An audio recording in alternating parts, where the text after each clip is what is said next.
De volta então em mais esse bloco do nosso programa, nós agora também, como não poderíamos deixar de ter a participação nesse programa, já que estamos trabalhando com micro e pequenas empresas, ouvir também o Ministério do Trabalho e Emprego, e por isso nós estamos aqui com o Edson Rebouças, que é superintendente aqui, que vai trazer informações importantes, eu tenho certeza, que vai te ajudar a entender melhor o teu próprio negócio. Então, Edson, estamos satisfeitos em ter você aqui em nosso programa, o programa Zona de Desenvolvimento.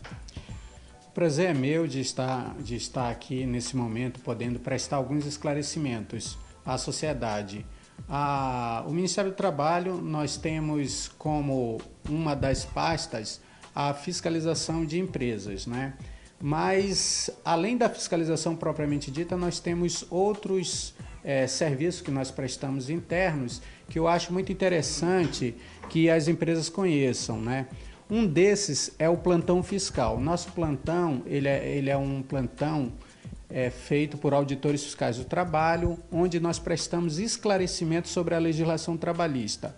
Não somente para as empresas, mas também para os trabalhadores. Então, eu costumo dizer que a Superintendência Regional do Trabalho não é a Superintendência Regional do Trabalhador, mas também é a Superintendência Regional do Empregador. Então vamos lá, então, como é que eu estou empregado numa determinada empresa, eu tenho uma dúvida. Como é que eu acesso essa informação? O acesso tem que ser pessoal. Nós não fazemos esclarecimentos por telefone, né? Nós temos uma distribuição do número de senhas. Normalmente nós distribuímos cerca de 60 senhas por dia para atendimento e orientação ao público.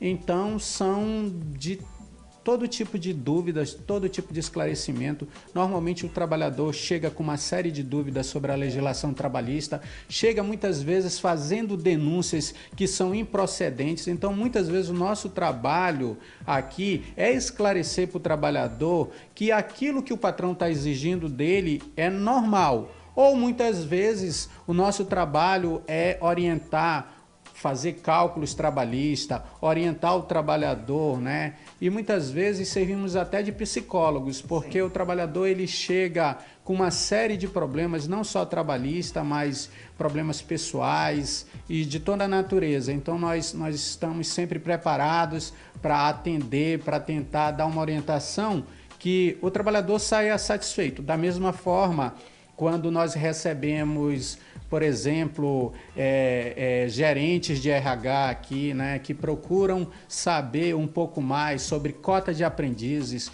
como ele vai, o que ele deve fazer para conseguir aprendizes, ou sobre PCDs, né? Ou ele chega também procurando informações sobre questões relacionadas ao seu segmento, sobre a questão de multas, né? Sobre a questão do relacionamento entre fiscal e empresário, né? Então, o nosso papel aqui é estar orientando a empresa para saber até como tratar o auditor fiscal que vai ao estabelecimento, quais são as prerrogativas do auditor fiscal, porque muitas vezes são desconhecidas, e isso gera muito conflito entre empresário e auditor fiscal, né? Então, nós procuramos orientar para que a empresa possa ter o mínimo de conflito possível e para que a gente possa cada dia mais estar aperfeiçoando esse relacionamento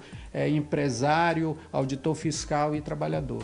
E ele vai ser minimizado os conflitos na medida em que todos tenham as informações adequadas, porque de repente você que é empregado faz uma afirmação contra a empresa, de repente pode gerar um processo contra você. Então, é oportuno você vir aqui, veja, tem uma equipe competente para te dar informação a respeito de qualquer tema que envolva a área trabalhista. Agora, Edson, que outros serviços estão à disposição da sociedade para dirimir ou evitar esses conflitos? Antes, eu queria só dar um pequeno esclarecimento, que é uma das áreas de atrito entre quando o fiscal adentra um estabelecimento, né?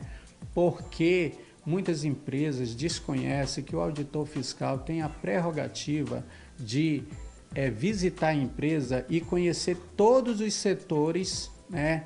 Em qualquer horário do dia, em que haja trabalhador, né? Então ele tem que conhecer o setor, o ambiente de trabalho para ele poder fazer a sua ação fiscal. Então é importante que as empresas estejam com as portas abertas e deixem que o auditor tenha acesso, né, ao estabelecimento, porque muitas vezes as empresas desconhecem essa prerrogativa do auditor e isso daí pode gerar até para a empresa um auto de infração por embaraço à fiscalização, né? Agora, com relação a outras atividades outros serviços que nós prestamos para as empresas, eu gostaria de destacar o serviço de mediação de conflitos, né? É um serviço em que as empresas podem se utilizar quando elas têm um conflito coletivo, por exemplo, ela está com dificuldade no pagamento de salários, ela não está conseguindo pagar o salário, ela pode procurar esse setor, né? E aí a gente faz uma mediação com essa empresa, chama sindicato para também participar, e aí a gente procura estabelecer, se for o caso, algum prazo para a empresa se adequar, para que a empresa possa fazer o pagamento de salário ou corrigir alguma irregularidade. A gente precisa esclarecer com relação à fiscalização de pequenas empresas, né? Porque nós sentimos uma dificuldade muitas vezes maior em fiscalizar pequenas empresas, porque as micros e pequenas empresas, quem atende o auditor é o próprio empresário, é o próprio patrão. Então, como o patrão, muitas vezes, com a presença do auditor fiscal, ele se sente invadido, ele se sente incomodado, essa tensão aumenta muito mais, né? E nós queremos esclarecer aos empresários que é uma prerrogativa do auditor fiscal, é importante que o empresário entenda isso, né? Que o auditor ele precisa ter acesso a todo o ambiente de trabalho para ele poder concluir a sua ação fiscal. E quando eu falo ter acesso, inclusive de entrevistar os trabalhadores, né, para que ele possa verificar se o pagamento está em dia, para que ele possa verificar se a empresa está cumprindo todas as obrigações. As condições de trabalho, né?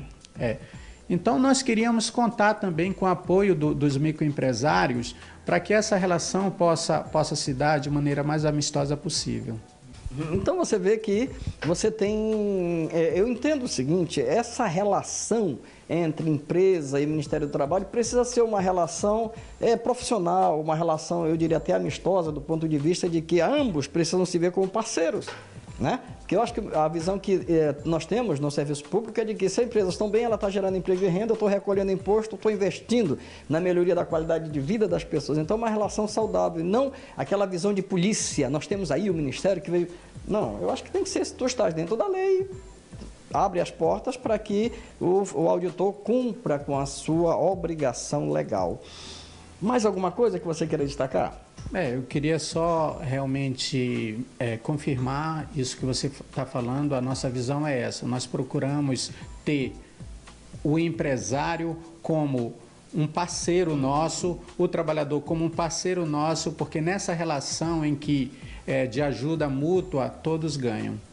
E veja, o Brasil é um sistema formado por subsistema, onde a empresa é um subsistema, o Ministério é um subsistema, e a integração desses diversos subsistemas que vai fazer com que o sistema funcione muito bem, com benefícios para todos nós. Estamos ouvindo aqui a parte importante do Ministério do Trabalho a respeito das suas obrigações e também dos direitos que você tem.